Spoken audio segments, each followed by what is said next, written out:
एक ऐसी लड़की की कहानी जिसके अरमानों की उड़ान तो इतनी ऊंची है कि उसकी दादी कहती कि ये एक दिन आसमान को भी छू के आएगी। मगर नियति ने उसकी तकदीर को बस जमी से ही जोड़ के रखा है। सोनी नाम से ही सिर्फ सोनी नहीं है, बल्कि उसका व्यवहार, उसकी खूबसूरती, उसकी दिली ख्वाहिशें, ये सब उसके उसके नाम की तरह ही बहुत सोने हैं। सोनी हमेशा से ही प्यार में विश्वास रखने वाली, प्यार के जज्बात को समझने वाली एक बहुत प्यारी लड़की है। वो अक्सर अपने ख्यालों में सपनों के राजकुमार के बारे में सोचती तो कभी बहुत खुश और कभी एकदम उदास हो जाती। अपने पैरों से अपाहिज सोनी अपनी जिंदगी में बहुत ऊंचा उड़ना चाहती है। शेरो शायरी का शौक रखने वाली सोनी दुनिया से अलग अपनी एक अलग ही दुनिया में जीती। और एक बार अचानक से उसकी गुमसुम सी प्यार की दुनिया में हलचल होने लगती है। गुजरात शहर में कुछ वक्त के लिए रहने आई सोनी की नजर अपने घर के सामने ही के पड़ोसी लड़के से मिलती है। उसको देखते ही पहली नजर में ही सोनी उस लड़के को अपना दिल दे बैठती है। सोनी की जिंदगी में ये पल कुछ ऐसे रोमानियत भरे होते हैं जिसमें वो खुद की हकीकत को भी भूल बैठी थी। उसको हर पहर कुछ याद होता है तो बस वो लड़का जिसको वो सामने से हर समय निहारती रहती चुपके से, मगर उसका नाम तक नहीं जान पाई थी। वहीं पड़ोस में रहने वाली एक लड़की सोनी की सबसे अच्छी दोस्त बन गई थी। सोनी और मिष्टी ज्यादा समय एक साथ ही रहते। दोनों घर के दरवाजे पर बैठकर साथ में खूब मस्ती करते, बहुत सारी बातें करते। और वो लड़का भी इन ज्यादा समय इन दोनों की ओर ही देखता रहता। उस लड़के की आंखों में अजीब सी कशिश, एक प्यार का नशा सा रहता था जब वो इन दोनों की ओर देखता। उस लड़के का ऐसा बिहेव देख सोनी और मिष्टी एक दूसरे को चिढ़ा के बोलती कि देख वो तुझे लाइक करता है। तभी तो वो दिन रात बस इधर ही देखता रहता।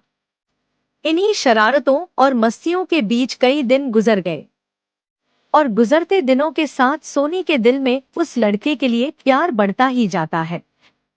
वो बेचैन रहने लगी उस लड़के का नाम जानने के लिए और बस एक बार उस लड़के से बात करने के लिए। सोनी हर रोज कुछ न कुछ आइडिया सोचती, मगर सोसाइटी का डर उसे दूर किए होता है। सोनी अपनी फीलिंग को मिष्टी से शेयर करके उसकी हेल्प लेने की सोचती, मगर कुछ समय से मिष्टी को उस लड़के की ओर अट्रैक्ट होते देख सोनी बहुत परेशान हो जाती है। फिर भी वो अपना प्यार दिल में लिए बहुत शिद्दत से उसको चाहती है। लो लड़का जब भी सोनी की ओर देखता तो सोनी नजरें झुका लेती और अपनी बेपसी पर मायूस हो जाती।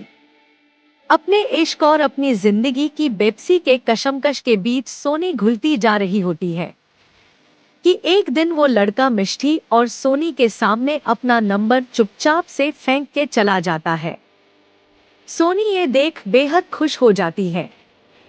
सोनी अपने व्हाट्सएप से उससे बात करती है तो पता चलता है कि वो तो मिष्टी को पसंद करता है और उसके लिए ही ये नंबर दिया है। ये जानकर सोनी दिल ही दिल में टूट जाती है। तब उसको एहसास होता है कि उसने अपनी औकात से ज्यादा ही कुछ हसीन प्यार के सपने देख लिए हैं। जिस शख्स को वो अपना सब कुछ मान बैठी थी, उसको सिर्फ इसलिए नहीं पा सकती क्योंकि सोनी अपाहिज है। सोनी के प्यार भरे अरमानों में उसकी बेपसी ही जिंदगी भर का दर्द बन गई। इस बेपसी के बीच भी सोनी के दिल में उसके लिए बेइंतहा चाहत की वो शिद्दत थी कि प्रिंस ने सोनी को दोस्ती के लिए प्रपोज किया। सोनी न चाहते हुए भी इस दोस्ती को ठुकरा न सकी। प्यार न सही पर दोस्ती पाकर ही सोनी खुद को बहुत खुशनसीब समझने लगती है। सोनी और प्रिंस जब भी बात करते तो मैटर बस मिष्टी का ही रहता। एक दिन प्रिंस सोनी को बताता है कि मिष्टी की लाइफ में कोई और लड़का भी है जिसको वो भुलाना नहीं चाहती है। इन सारी बातों से प्रिंस मिष्टी से दूर रहने लगा। सोनी और प्रिंस की दोस्ती बहुत ही अंडरस्टैंडिंग और लविंग होती जा रही होती है और इस प्यारी सी दोस्ती के बीच सोनी अब इश्क को नहीं लाना चाहती, क्योंकि प्यार से बड़ा दोस्ती का रिश्ता होता है। प्यार में खोने का डर रहता है, मगर दोस्ती इन सब से परे सबसे प्यारी होती है। इसलिए सोनी प्रिंस की दोस्ती के साथ ही जिंदगी भर उसके साथ रहना चाहती है। प्यार के नाम पर एक बार फिर से वो प्रिंस को खोना नहीं चाहती है। प्रिंस भी सोनी की दोस्ती पाकर बहुत खुश रहने लगता है। सोनी की शेरो शायरी, उसकी समझदारी, उसकी बातों ने एक जादू सा कर दिया था प्रिंस पर। कहीं ना कहीं प्रिंस सोनी के प्यार को महसूस करने लगता है। वो अक्सर सोनी से पूछता कि ये तुम्हारी इतनी प्यारी प्यारी शेरो शायरी किसके नाम है? किस खुशनसीब शख्स के लिए तुम्हारे दिल में इतना सारा प्यार है जो हमेशा तुम्हारे लफ्जों में बयां होता है? प्रिंस के ये बातें सुनकर सोनी मुस्कुराते हुए बस इतना जवाब देती है कि मेरी तकदीर में इतनी खुशनसीबी नहीं कि उसका प्यार पा सकूं। इसलिए मेरा प्यार मेरे ख्यालों से शुरू होकर मेरी शेरो शायरी में ही सिमट जाता है।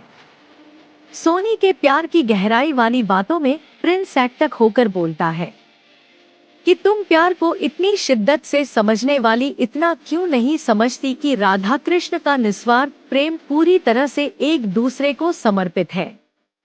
बस जमाने की कुछ चंद रस्मों के बिना उनका प्यार अधूरा तो नहीं रह गया। सोनी, हमारा प्यार भी कुछ ऐसा ही है। हम दोनों एक दूसरे के मन में बस चुके हैं और मुझसे ज्यादा तो तुम मुझे चाहती हो, और इस चाहत का एहसास मुझे कब से होने लगा है।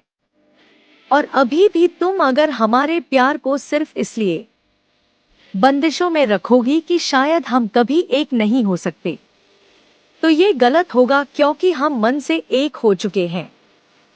सोनी, तुम जैसी भी हो बहुत प्यारी हो, और मैं तुम्हारा प्यार खोना नहीं चाहता।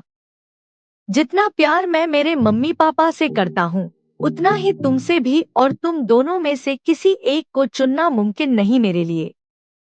सोनी, तुम मेरा साथ दो तो मैं हमारे प्यार को मुकम्मल बनाने की कोशिश करूंगा, और अगर ऐसा नहीं कर पाया तो ये हमारे प्यार की हार नहीं, बल्कि राधा कृष्ण की तरह हम भी अपने प्यार को सारी जिंदगी बिना किसी शर्त के निभाएंगे।